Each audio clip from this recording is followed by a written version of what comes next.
All Trump scandals seem to lead back to Russia, and apparently the same is true for the saga of Stormy Daniels and her now anything but hush money. Daniels, for those who appreciate the occasional refresher in this tangled plot, is the adult film star who alleges that she had an affair with Trump in 2006, and who got a fat $130,000 check shortly before the 2016 election to ensure she kept quiet. Stormy Daniels is her performing name. Her legal name is Stephanie Clifford. For months the big question has been, where did that money really come from? It's widely acknowledged that the final handoff was made by Trump's sometime lawyer and longtime fixer Michael Cohen, via a shell company he set up called Essential Consultants. But the administration has made competing statements about whether Trump repaid Cohen, and when. The latest revelation came on Tuesday, though you could be forgiven for missing it among the seemingly endless twists and turns encompassing far-flung figures from Michael Flynn to James Comey and Vladimir Putin, all part of what Trump calls a witch hunt. Get talking points in your inbox, an afternoon recap of the day's most important business news, delivered weekdays. Thank you for signing up. Sign up for more newsletters here. It turns out Essential Consultants wasn't just in the stormy paying businesses. Beginning in 2017, it took on a number of high-paying clients, possibly including a Russian oligarch, and received several $1 million in exchange for, well, no one really knows what service it was providing. Consulting? Lobbying? Sharing administration secrets? As yet, the Russia connection is suggestive, not proved. Cohen's biggest client was a New York-based private equity firm called Columbus Nova, which said it was seeking information about potential investments in real estate, among other things.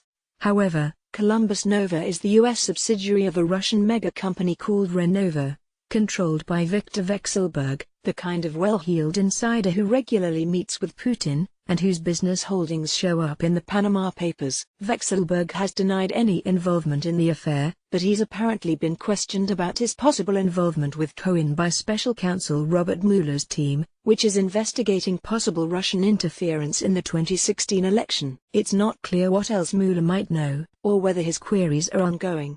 Columbus Nova was hardly alone in paying big bucks to Cohen's shell company. AT&T did the same, passing along at least $200,000 for what it calls insights into understanding the new administration.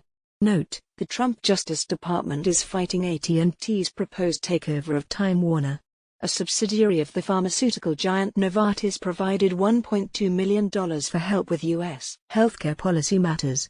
Note, Novartis regularly brings new drugs to the U.S. Food and Drug Administration for approval. And a South Korean aerospace company added $150,000 to the pile for accounting matters. Note, the company, Korea Aerospace Industries, is competing for an Air Force jet contract. In what might be a separate hush money specialty, Essential Consultants also seems to have gotten money from a powerful Republican fundraiser named Elliott Broidy, likely part of a fee paid to Cohen to negotiate a payment to a Playboy model with whom Broidy had an affair. It's important not to press too hard on the available evidence, which involves a lot of uncertainty and speculation. Nothing concrete connects Vekselberg's contributions to Trump, or proves that companies were paying Essential Consultants as part of a backdoor effort to influence the administration. It's still possible that Cohen was really providing useful and independent consulting services in a way that didn't violate rules about banking transparency or ethical guidelines on influence peddling in the White House. All we have are little pieces. A shell company that Cohen set up just before the election. The widely acknowledged fact that Cohen funneled his payment to Stormy Daniels through this company, an ongoing criminal investigation into Cohen's business dealings, and now, multiple independent reports that Essential Consultants was collecting large sums of money for unspecified services, including from a firm linked to a Russian oligarch. So far, these pieces don't fit together tightly enough to provide a full picture, but at the end of the day this may be remembered as the most paradigmatic of Trump's scandals, the one that really has it all: adultery, cover-up, self-dealing, and now a Russia connection. Evan Horowitz digs through data to find information that illuminates the policy issues facing Massachusetts and the U.S. He can be reached at evan.horowitz@globe.com. Follow him on Twitter @globehorowitz.